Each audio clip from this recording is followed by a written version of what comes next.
नमस्कार मित्रांनो, कालच्या लेक्चरमध्ये आपण कार्बन 14 डेटिंग आणि एज ऑफ रॉक आणि एज ऑफ अर्थ हे रेडिओ आयसोटोपच्या मदतीने कशा पद्धतीने आपण कॅल्क्युलेट करू शकतो याच्याबद्दल डिस्कशन केलं होतं. त्याच्याच पुढचा एक भाग आहे, त्याचं नाव आहे ट्रिटियम डेटिंग. ट्रिटियम काय आहे मित्रांनो? हा आयसोटोप आहे, हेवियर आयसोटोप ऑफ हायड्रोजन. बघा, हायड्रोजन, ड्यूटेरियम आणि ट्रिटियम. हा जो ट्रिटियम आहे मित्रांनो, हा ट्रिटियम ॲटमॉस्फिअरमध्ये कसा तयार होतो? जेव्हा नायट्रोजन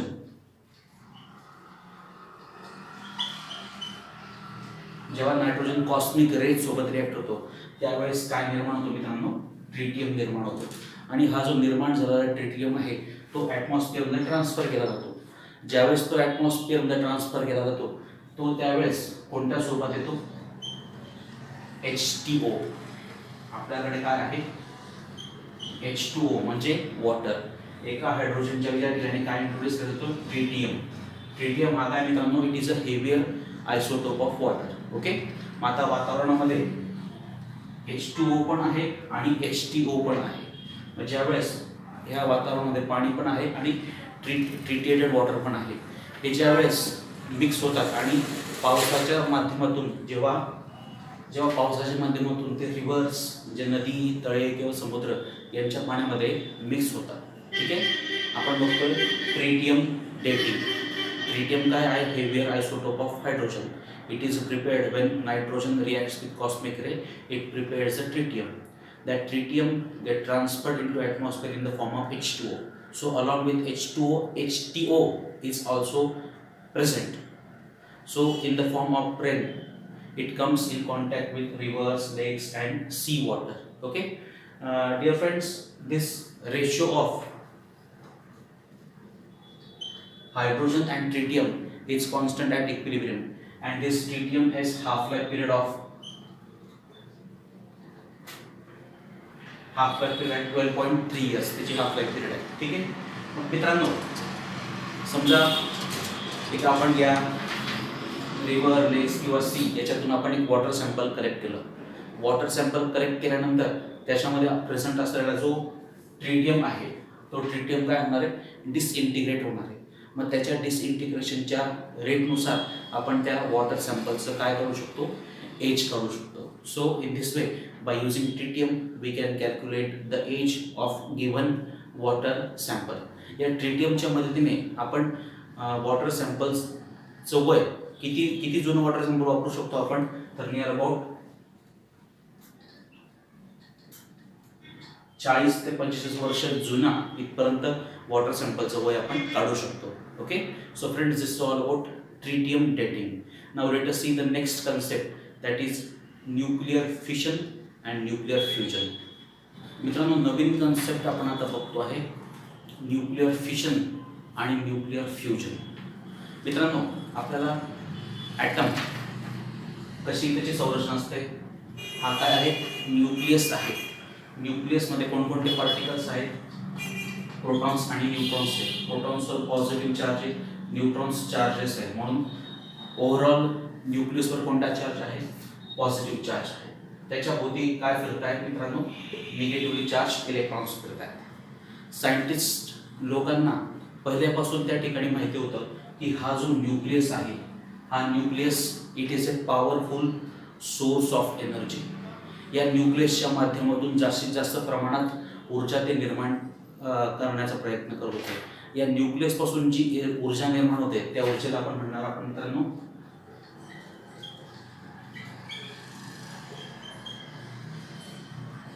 त्याला आपण म्हणणार आहे मित्रांनो न्यूक्लिअर एनर्जी. ही जी न्यूक्लिअर एनर्जी मित्रांनो, ही आपण न्यूक्लिअर फिशन आणि न्यूक्लिअर फ्युजन या दोन माध्यमातून तयार करू शकतो. मग न्यूक्लिअर फिशन म्हणजे काय आणि न्यूक्लिअर फ्युजन म्हणजे काय याच्याबद्दल आपण चर्चा करणार आहोत. त्याच्यापूर्वी आपण या दोघांचा शॉर्टमध्ये डेफिनेशन बघूया. न्यूक्लिअर फ्युजन म्हणजे काय? दोन मॉलिक्युल्स, दोन न्यूक्लिया एकमेकांना फ्यूज करणं, एकमेकांमध्ये जोडणं. फ्युजन म्हणजे काय? जोडणं. आणि फिशन म्हणजे काय? तोडणं. मग आता न्यूक्लिअर फ्युजनमध्ये काय होते?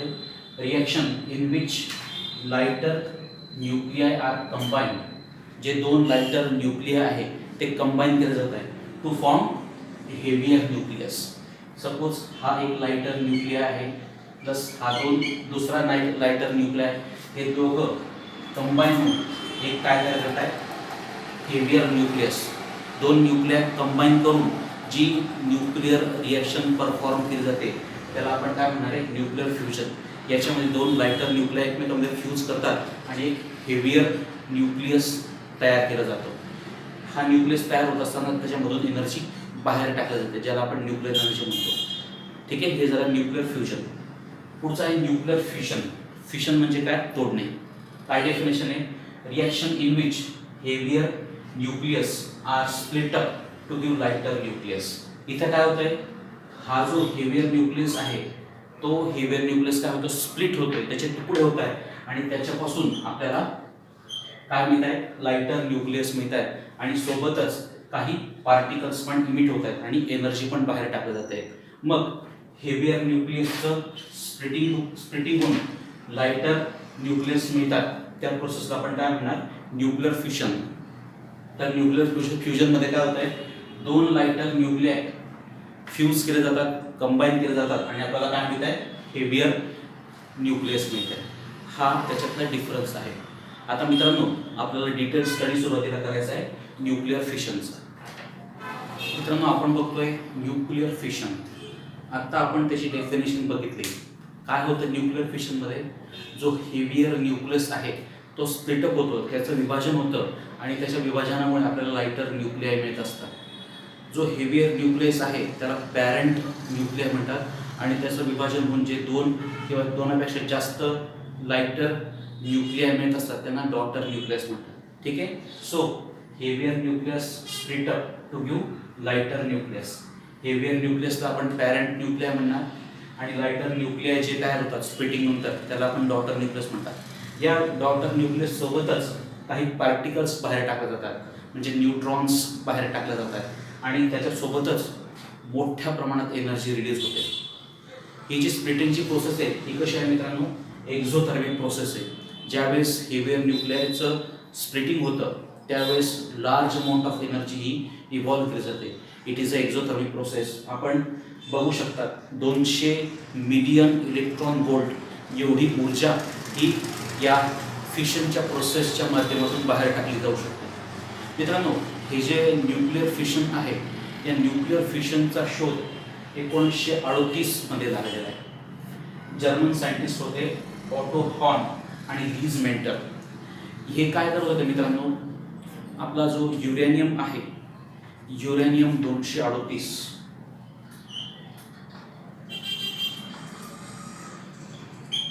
याच्यावर न्यूट्रॉनचं, युरेनियमचा जो न्यूक्लियस आहे त्याच्यावर ते न्यूट्रॉनचं बंबार्डमेंट करत होते.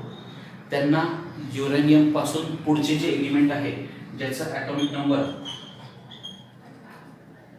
92 पेक्षा जास्त आहे असे एलिमेंट त्यांना तयार करायचे होते बाय द बंबार्डमेंट ऑफ न्यूट्रॉन.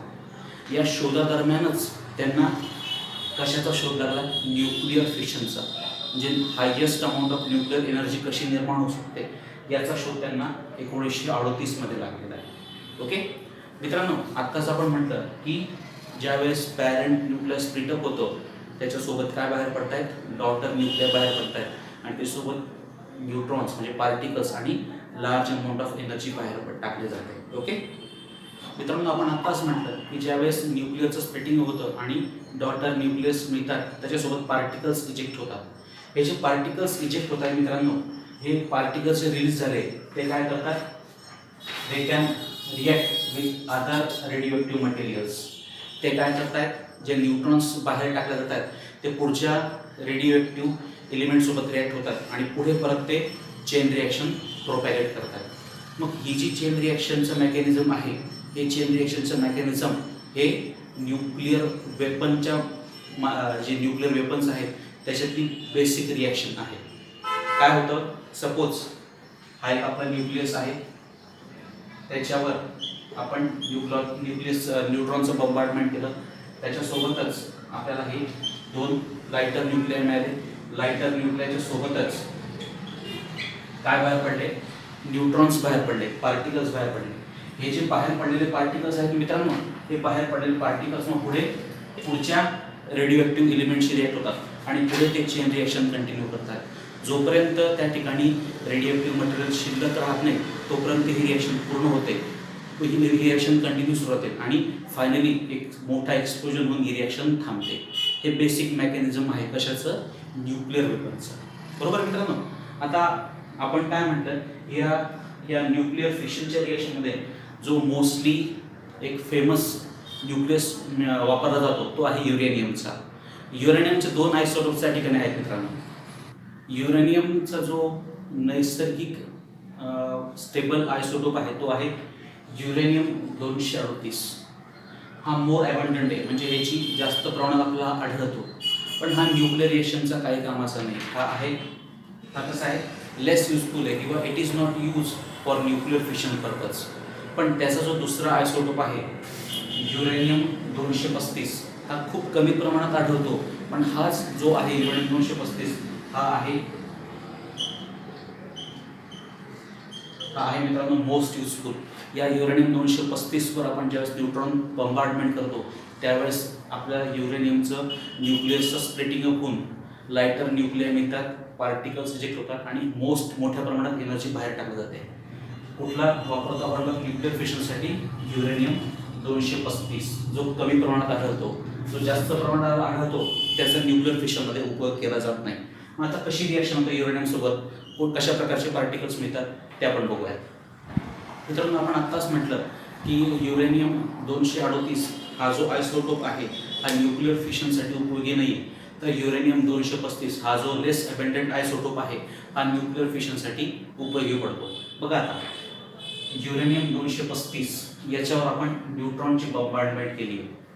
तर या न्यूट्रॉनच्या बंबार्डमेंटमुळे युरेनियमचं स्प्लिटिंग अप होऊन त्या ठिकाणी 2 लायटर एलिमेंट्स बेरियम आणि क्रिप्टॉन मिळाला आहे आणि त्याच्यासोबतच काय बाहेर पडलं आहे, 3 न्यूट्रॉन्स बाहेर पडले आणि excess large amount of energy बाहेर पडली आहे. बघा मित्रांनो युरेनियमचा ॲटॉमिक नंबर किती आहे, 92. आणि या 92 ॲटॉमिक नंबरच्या युरेनियमचं विभाजन होऊन आपल्याला 56 नंबरचा बेरियम आणि 36 नंबरचा काय मिळाला, क्रिप्टॉन मिळाला.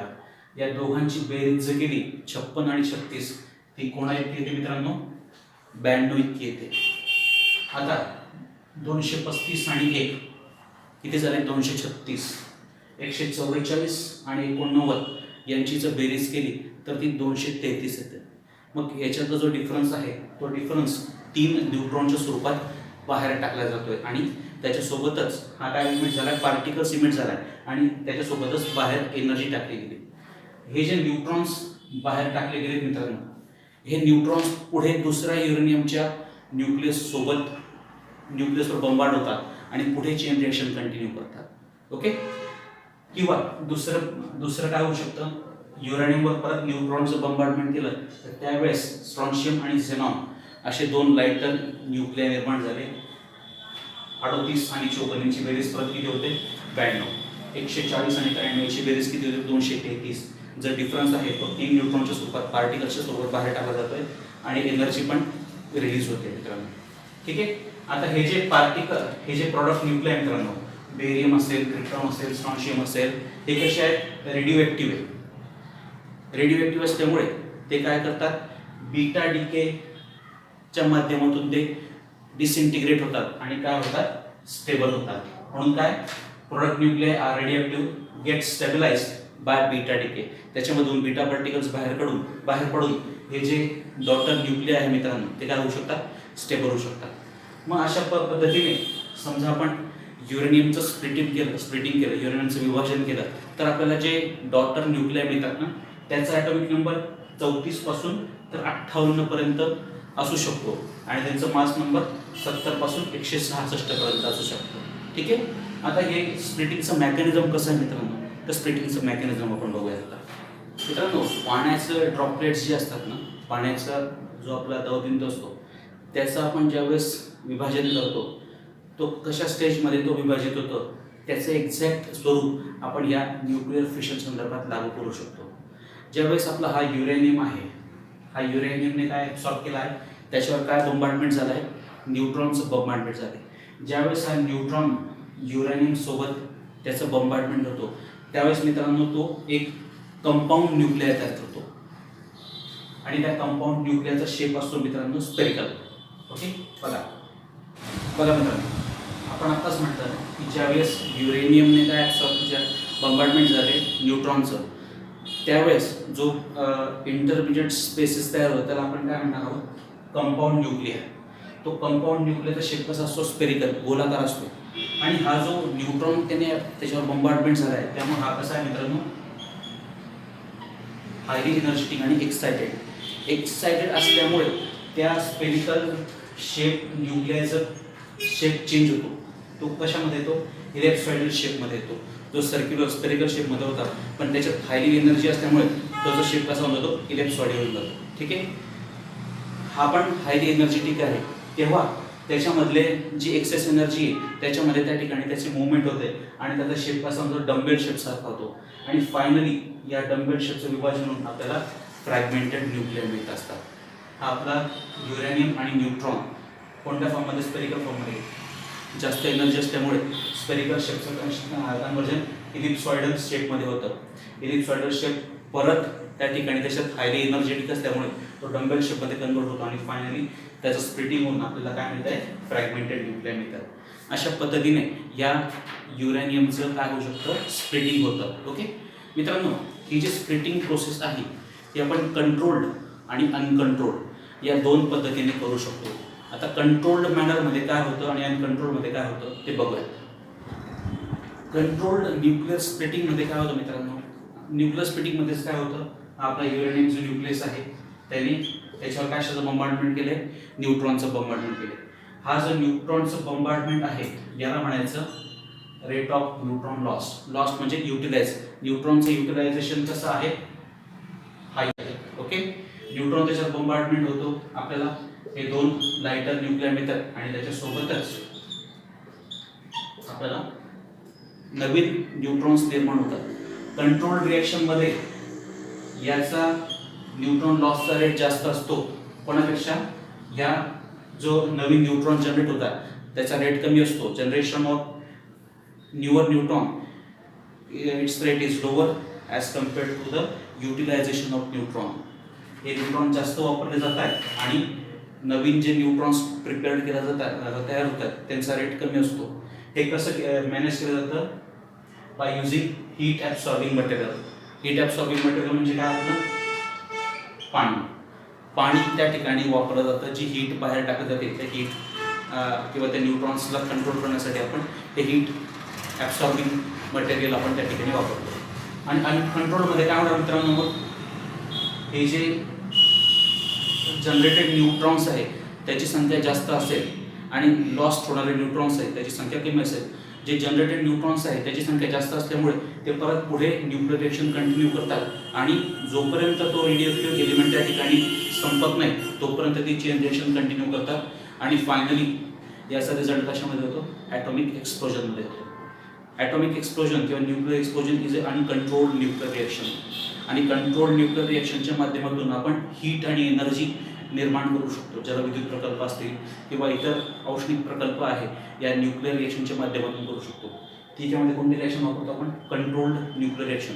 आणि अनकंट्रोल्ड रिएक्शनमध्ये कसं होतं, ॲटॉमिक एक्सप्लोजन. ओके मित्रांनो, आपण आत्ताच म्हटलं की ही जी न्यूक्लियर रिएक्शन ही कशी आहे, चेन रिएक्शन आहे. ओके, या चेन रिएक्शनची डायग्राम आपण काढत आहोत. बघा मित्रांनो, हा आपला न्यूट्रॉन आहे. या न्यूट्रॉनचं बंबार्डमेंट कशावर झालं आहे, युरेनियमवर झालं आहे. युरेनियमवर ज्यावेळेस न्यूट्रॉनचं बंबार्डमेंट होतं, युरेनियमचं स्प्लिटिंग होतं आणि लायटर न्यूक्लियर मिळतात. लायटर न्यूक्लियर सोबतच काय बाहेर टाकले जात आहे, न्यूट्रॉन. आता हे जे न्यूट्रॉन्स आहेत त्याला आपण म्हणणार आहोत सेकंडरी पार्टिकल्स, सेकंडरी न्यूट्रॉन्स. हे सेकंडरी न्यूट्रॉन्स आहेत. किती न्यूट्रॉन्स बाहेर पडले, एका युरेनियममधून, एका युरेनियमच्या स्प्लिटिंगमधून 3. मग हे जे 3 न्यूट्रॉन आहेत ते पुढे 3 युरेनियमच्या मॉलिक्यूलवर बंबार्ड होतात. बघा, हा न्यूट्रॉन जो तयार झाला त्याने दुसऱ्या युरेनियमवर बंबार्डमेंट केली, त्याने पुढे 3 न्यूट्रॉन तयार केले.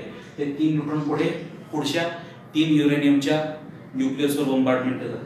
अशा पद्धतीने सेकंडरी न्यूट्रॉन जनरेट होत जातात. सेकंडरी न्यूट्रॉन जनरेट झाले की ते पुढच्या युरेनियमच्या न्यूक्लियसवर त्याचं बंबार्डमेंट केलं जातं, परत पुढचे न्यूट्रॉन जनरेट होतात, ते जनरेट झाले न्यूट्रॉन पुढे रिॲक्शन कंटिन्यू करतात. ही जी मेकॅनिझम आहे या मेकॅनिझमला आपण म्हणणार, याला आपण काय म्हणणार आहे, चेन रिॲक्शन. ठीक आहे मित्रांनो, याचं जे इम्पॉर्टन्स आहे न्यूक्लिअर फिशनचं, या न्यूक्लिअर फिशनमध्ये ट्रेमेंडस अमाऊंट ऑफ एनर्जी बाहेर टाकल्या जाते आणि एक सिंगल न्यूट्रॉनच्या कॅप्चरमुळे किती प्रमाणात सेकंडरी न्यूट्रॉन निर्माण होतात हे त्याचं इम्पॉर्टन्स आहे. ही न्यूक्लिअर फिशन रिॲक्शन जर कंट्रोल पद्धतीने वापरली तर त्याचा सदुपयोग होऊ शकतो आणि त्याचा अनकंट्रोल पद्धतीने वापर केला गेला तर हे जगाचा विनाश करू शकतो. याचं एक एक्झाम्पल म्हणजे अमेरिकेने जपानवर टाकलेले जे अणुबॉम्ब आहेत हिरोशिमा आणि नागासाकी, त्याच्यामध्ये अनकंट्रोल्ड न्यूक्लिअर रिॲक्शन झाल्या आणि त्याने संपूर्ण शहर त्या ठिकाणी नष्ट करून टाकली. So nuclear fission is a very important concept. पुढच्या लेक्चरमध्ये आपण न्यूक्लिअर फ्युजनबद्दल चर्चा करू. धन्यवाद.